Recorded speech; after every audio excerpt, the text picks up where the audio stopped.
Hello everyone, and today we're taking a look at page 43 of our notes. We are going to be rewriting equations in terms of sine and cosine only. Now, the strategy we're going to apply today is basically relying a lot on our quotient and our reciprocal identities. And a little bit of the Pythagorean identity, using the sine squared plus cosine squared equal to 1. So we're not really going to use the other parts of the Pythagorean identities. Now, what I want to say about this is I don't want you to get in the habit of thinking this is the only way to solve these problems, because a lot of times turning things into sine and cosine actually makes it a lot more steps. There are shorter ways to get there. That said, this does help. If you have no idea where to go with a problem, this is a good place to start, but it is important that you're practicing using other skills as well. So let me kind of just dive right in. There really isn't any explanation here other than using the properties that we talked about on this page here on page 42. We're just applying these properties the best we can.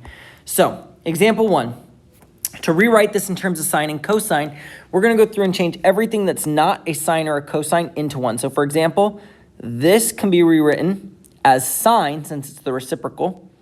And this can be rewritten as the quotient using sine and cosine. So when I rewrite this, the sine of theta on the outside is going to stay the same. But on the inside, that cosecant is going to become 1 over sine of theta since it's the reciprocal of sine. Again, my cosine here is going to stay the same, cosine of theta. But I'm going to rewrite my tangent as the quotient. Tangent is the same thing as sine of theta over cosine of theta. So I'm going to rewrite it as sine of theta over cosine of theta. And you may even put this like over 1, this cosine over 1, just so it's all written as a fraction and it's not different than the other things, but you don't have to. What is important to notice here, though, is when you multiply, right? When we take these two things and multiply them together, you're going to end up with cosines that cancel each other out. This cosine of theta and this cosine of theta are going to cancel. So now I can rewrite this a little bit more simplified. Sine of theta multiplied by 1 over sine of theta minus, and then over here we've got sine of theta over 1. Sine of theta over 1 after canceling out those cosines. I still got something over here that I got to work on. I got to take the sine of theta and distribute it throughout. So I'm going to distribute that sine of theta in, meaning I'm only multiplying it to the value on top. So for the first distribution, it becomes sine of theta over sine of theta. Fix that, sorry. All right, and then we got minus, and then sine of theta times sine of theta is going to be sine of theta squared, which you write as sine squared of theta. We put the squared after the trig function over 1. And that's going to get us here. Well, taking a look at this, sine of theta over sine of theta, that is going to cancel itself out, which means we aren't left with 0, we're left with 1. And then sine squared of theta divided by 1 is sine squared of theta.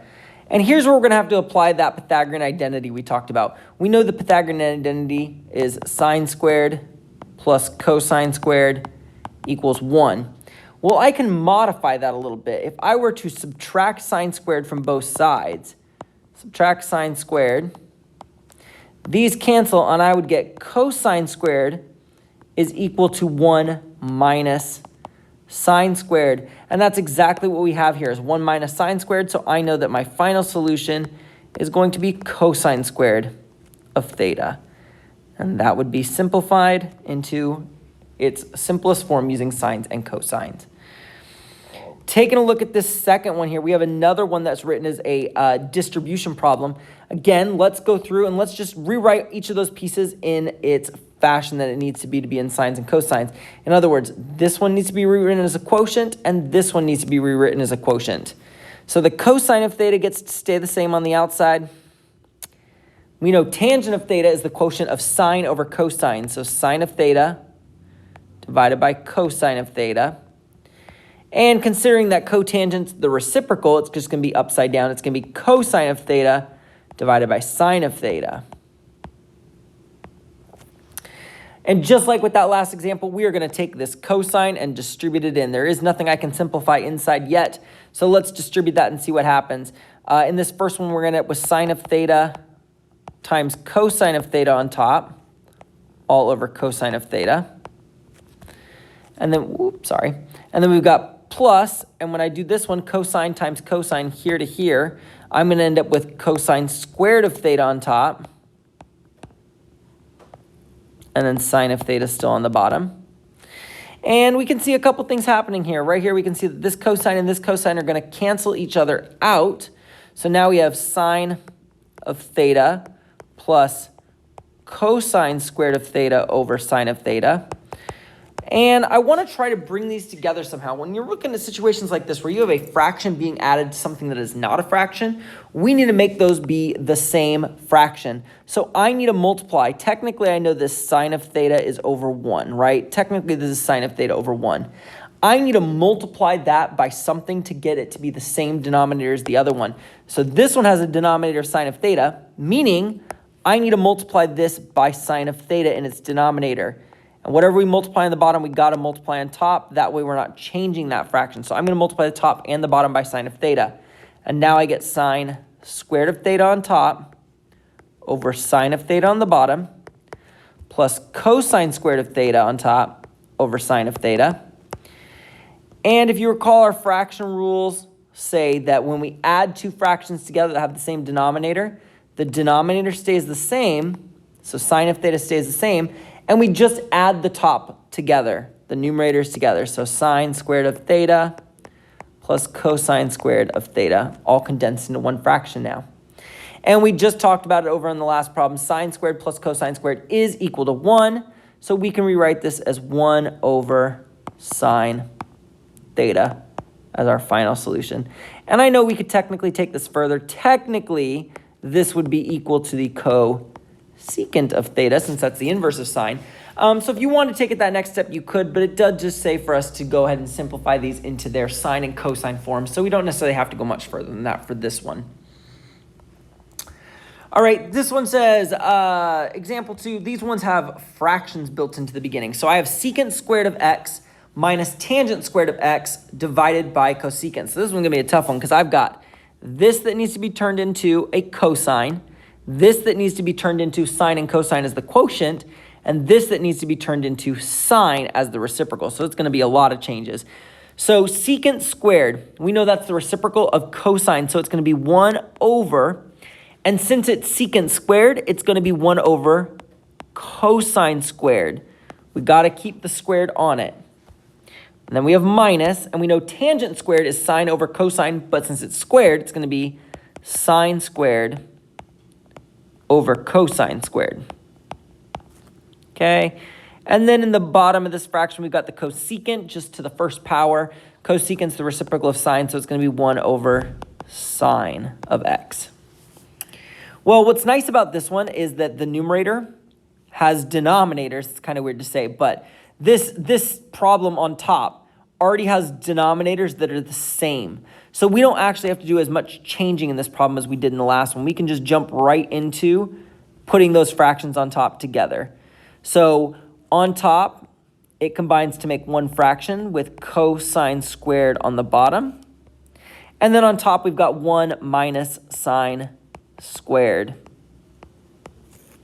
And still in the denominator, we have 1 over sine of x. So the only thing I changed right here is I took these fractions and combined them together on top. And you may recognize that. 1 minus sine squared, we just talked about up here. 1 minus sine squared is the same thing as cosine squared. So I can rewrite this again in a little bit more simplified version. Cosine squared over cosine squared. We can see what that's going to do real quick. 1 over sine of x. We can see that right here, this cosine squared and this cosine squared are going to cancel each other, meaning this is going to turn to 1 over 1, which overall, that is going to bring us to a really nice spot. What that's going to do is when I take this, I'm going to have to multiply by the reciprocal in the denominator. So keep, change, flip. 1 over 1, change it to multiplication, and then I'm going to multiply by the reciprocal of this thing down here. So I'm going to multiply by sine of x over 1. Well, we see what's going to happen there. 1 in the bottom, right? 1 times 1 is 1. 1 times sine of x is sine of x. But we don't need that to be sine of x over 1. We could just rewrite it as sine of x. And that would be our simplified solution there. All right, on part B, again, quite a few things we've got to adjust here. We've got this cosecant that we need to rewrite as the reciprocal of sine. We've got this cotangent that we need to rewrite as the quotient of cotangent. So let's get right to that. Cosecant becomes 1 over the sine of theta. And in this denominator, we have 1 plus, and our quotient rule for cotangent is the cosine divided by sine, but it's cotangent squared. So we're going to put cosine squared of theta divided by sine squared of theta. Again, the key to solving these problems is we need to bring these addition problems. Just like over here, the goal was to get this together. Get that simplified so that I can simplify this over to here. Same idea here. I need to bring this into one fraction. You don't want two things here. This needs to be its own fraction. That way we can do keep, change to multiplication, and then flip the denominator and multiply. That's going to be our goal right here. So let's see what we can modify here. I know that technically this is 1 over 1, and I'm going to need to multiply it so it has the same denominator as this denominator. So we're going to need to multiply by sine squared. So multiply by sine squared, and we got to do it on top to keep the balance. So we can see that in this case, it's going to become 1 over sine of theta. And then we've got sine squared of theta over sine squared of theta plus cosine squared of theta over sine squared of theta. And we can bring this up here. So it looks like we can rewrite this as 1 over sine of theta, and then rewrite that bottom part, this numerator here, as one fraction now. So now we can rewrite this as sine squared of theta plus cosine squared of theta all over sine squared of theta.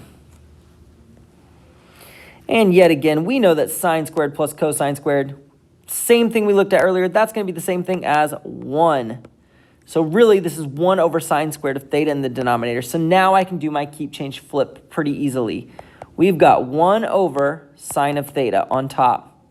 Change to multiplication, and we're going to take this 1 over sine squared and change it to sine squared over 1 and multiply. And in this case, this sine of theta is going to cancel one of the two sine of thetas up top. And now all I'm left with is a single sine of theta. Sine squared of theta divided by that one sine of theta gives us a single sine of theta. All right, we got one more example on here. This one is kind of a tricky one. It's got a lot of stuff in here as well. So let's take a look. We got tangent that we need to change to its quotient, cotangent, and another cotangent that we need to change into its quotient as well. So let's see what that's going to look like. My tangent is going to become sine, and that's the alpha symbol. Sine of alpha divided by cosine of alpha. In parentheses, we've got 1 plus, and it's cotangent squared, so we'll put cosine squared of alpha over sine squared of alpha. And then in the denominator, we got cotangent of alpha, so it's just going to be cosine of alpha divided by sine of alpha. All right, so for this, we're going to need to change this 1 into a fraction that has sine squared on the denominator. In other words, it's just going to become sine squared over sine squared.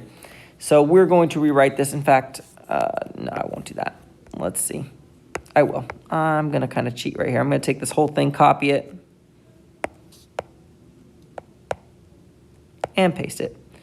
Take that exact same thing that we just did right there. I know I'm cheating a little bit that you can't do that. I'm sorry. But we know that this one is no longer going to be 1. We want it to be rewritten as a fraction with sine squared on the bottom. So sine squared of alpha, sine squared of alpha.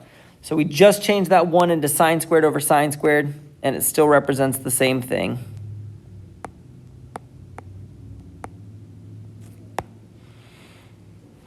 All right, so bringing this together even more fully, we can now condense that into one fraction inside those parentheses. So I've got sine of alpha over cosine of alpha on the outside. Inside, when I condense that to one fraction, I've got sine squared of alpha plus cosine squared of alpha over sine squared of alpha, all divided by cosine of alpha over sine of alpha. See, this is one of those situations where turning it into sine and cosine is a lot of steps because there's definitely a way quicker way we could have done that we're going to talk about tomorrow. All right, so we know, again, this sine squared plus cosine squared is going to become just a 1. I'm going to copy this again. Copy. Paste. There. And we're going to erase this. It now becomes 1 over sine squared of alpha.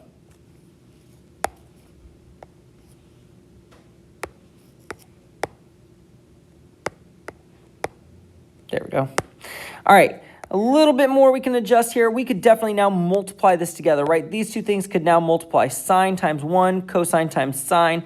Not a ton's going to happen necessarily in this denominator, except when I multiply, I know that this sine is going to cancel with one of the signs on the bottom.